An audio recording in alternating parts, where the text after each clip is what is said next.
Assalamualaikum warahmatullahi wabarakatuh. Salam sejahtera untuk kita semua. Semoga Pak Adi selalu sehat. Berikut adalah video record jawaban untuk soal UTS pada semester 3 ini. Manajemen operasi adalah studi tentang pengambilan keputusan dalam fungsi, sistem operasi, dan tanggung jawab untuk memproduksi barang dan jasa dalam organisasi. Untuk menciptakan barang dan jasa atau produk, semua organisasi bisnis dalam ini perusahaan paling tidak menjalankan 3 fungsi utamanya, yaitu yang pertama adalah fungsi pemasaran atau marketing function, yang kedua adalah fungsi keuangan atau finance function, yang ketiga adalah fungsi produksi atau operasi. Fungsi pemasaran atau marketing function adalah yang berhubungan dengan pasar untuk dapat menciptakan permintaan dan pada akhirnya menyampaikan produk yang dihasilkan ke pasar.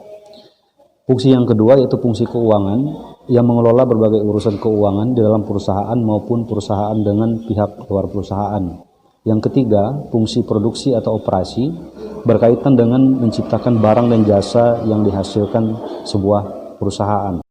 Yang kedua adalah ruang lingkup manajemen operasional. Ruang lingkup manajemen operasional itu ada 3. Yang pertama adalah perencanaan sistem produksi yang terdiri dari perencanaan produk, perencanaan lokasi pabrik, kemudian rencana layout pabrik, kemudian perencanaan lingkungan kerja, dan yang terakhir adalah perencanaan standar produksi. Ruang lingkup yang kedua adalah sistem pengendalian produksi yang meliputi pengendalian proses produksi, bahan, tenaga kerja, biaya, kualitas, dan pemeliharaan.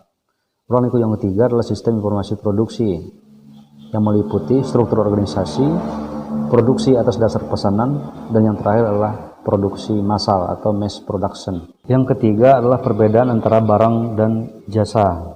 Perbedaan yang pertama, karakteristik barang itu dapat dijual lagi, sedangkan jasa tidak bisa dijual lagi. Kemudian yang kedua, barang dapat disimpan, kemudian jasa tidak dapat disimpan. Yang ketiga, kualitas dapat diukur untuk barang, kemudian untuk jasa kualitas sulit diukur. Yang keempat, untuk barang penjualan terpisah dengan produksi. Untuk jasa, penjualan sebagai bagian dari jasa. Yang kelima, karakteristik barang yang kelima dapat dipindahkan, sedangkan jasa pemindahan pada tenaganya. Kemudian yang keenam, itu lokasi sangat mempengaruhi biaya khusus untuk barang. Untuk jasanya, lokasi penting untuk interaksi dengan konsumen. Yang ketujuh, karakteristik barang yang ketujuh mudah diotomisasi, sedangkan jasa sulit diotomisasi. Yang kedelapan, pendapatan dari produk nyata untuk barang, kemudian untuk jasa pendapatan dari pelayanan. Berikutnya adalah yang keempat, jawaban untuk pertanyaan yang keempat, 3 fungsi aktivitas penting yang harus diperhatikan oleh sebuah perusahaan. Yang pertama adalah fungsi keuangan, yang kedua adalah fungsi operasi, dan yang ketiga adalah fungsi pemasaran. Untuk fungsi keuangan, fungsi tersebut berkaitan dengan pencairan sumber dana dan pengelolaan dana untuk kegiatan produksi. Kemudian fungsi operasi, fungsi tersebut berkaitan dengan berbagai aktivitas operasi mulai dari pengadaan bahan baku sampai pada kegiatan produksi.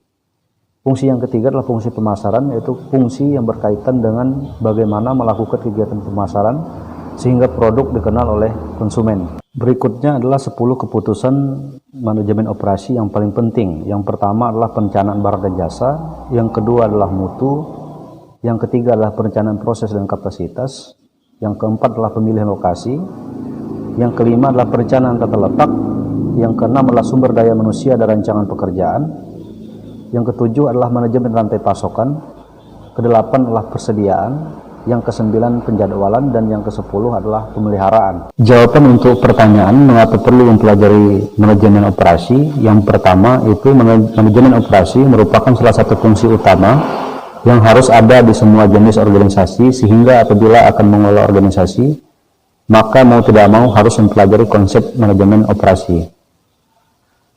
Yang kedua, dengan mempelajari manajemen operasi, kita dapat mengetahui seluk-beluk dan berbagai hal yang berkaitan dengan cara memproduksi barang maupun jasa. Kemudian, yang ketiga, dengan mempelajari manajemen operasi, kita dapat memahami dan mengerti dengan benar apa yang seharusnya dilakukan oleh manajer operasional. Yang keempat, karena manajer operasional merupakan bagian yang paling mahal dalam organisasi, sehingga penting sekali untuk dipelajari. Hal ini dapat diartikan efektivitas dan efisiensi manajemen operasi akan berdampak besar bagi sebuah. Pertanyaan berikutnya, bagaimana mencapai keunggulan pesaing melalui operasi? Secara konseptual, misi organisasi dalam hal ini bisnis dapat dicapai dengan 3 cara. Yang pertama, bersaing dengan diferensiasi. Yang kedua, bersaing dengan biaya atau low cost. Kemudian yang ketiga, bersaing dengan atau quick response.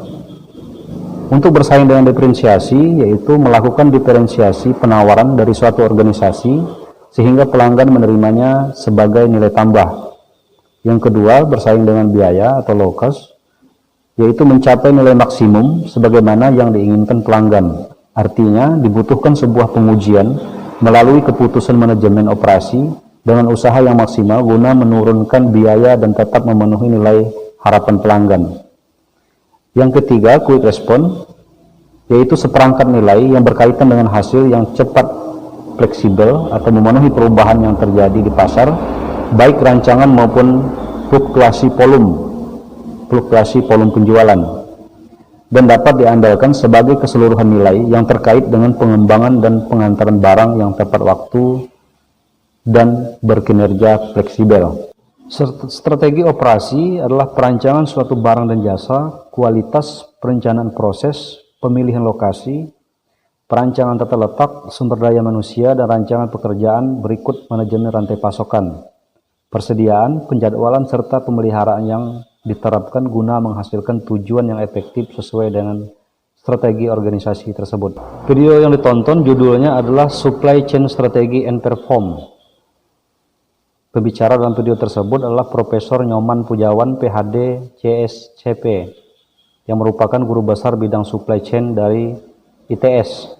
Yang dimaksud dengan supply chain management adalah serangkaian kegiatan yang meliputi koordinasi, penjadwalan, dan pengendalian terhadap pengadaan, produksi, persediaan, dan pengiriman produk ataupun layanan jasa kepada pelanggan yang mencakup administrasi harian, operasi, logistik, dan pengolahan informasi mulai dari pelanggan hingga ke pemasok.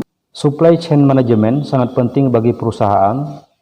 Yang pertama, manajemen rantai pasokan yang efektif menjadikan supplier sebagai partner dalam strategi perusahaan untuk memuaskan pasar sasaran. Kemudian, keunggulan bersaing tergantung pada hubungan yang erat dengan supplier dalam jangka panjang atau close long-term strategic relationship. Teori supply chain management yang dijelaskan oleh pembicara yang dapat kami tangkap. Yang pertama, itu ada 2 aktivitas utama dalam supply chain, yaitu physical process atau mengelola kegiatan secara fisik, mulai dari pengadaan, produksi, penyimpanan, pengiriman, dan semua yang bisa kita lihat dari proses di situ, misalnya ada nilai tambah, ada perubahan lokasi, dan sebagainya. Kemudian market mediation process atau mediasi pasar adalah aktivitas seperti promosi, perancangan produk, survei pasar, dan menentukan diskon harga. Kemudian pada supply chain banyak sejumlah pihak yang terlibat di dalamnya. Ada pabrik, pemasok bahan baku, ada toko, ada distributor, dan ada perusahaan jasa pengiriman.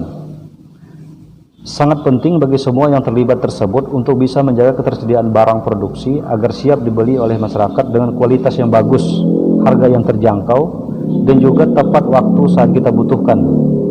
Oleh karena itu, mereka perlu bekerja bersama-sama, saling share informasi, saling meramalkan permintaan secara baik supaya bisa memprediksi berapa banyak barang yang dipasok. Yang dapat dipelajari dari menonton video tersebut, yang pertama, strategi akan menentukan unggul atau tidaknya perusahaan dalam bersaing. Karena persaingan pasar membuat perusahaan harus memiliki diferensiasi atau cara untuk tetap eksis. Berikutnya, ada 2 karakteristik produk. Yang pertama adalah produk inovatif, yaitu produk yang dicirikan oleh seringnya inovasi atau mengubah tampilan, menambah fitur atau fungsi produk. Orang akan membeli produk inovatif karena mungkin ada tambah-tambah fitur yang ditawarkan, misalnya produk ponsel. Produk inovatif mempunyai siklus panjang. Kemudian yang kedua adalah produk fungsional, adalah produk yang orang beli karena basic fungsinya dasarnya. Sebagai contoh, produk air mineral yang dibeli adalah airnya, kemasannya tidak terlalu diperhatikan. Produk fungsional mempunyai siklus yang panjang.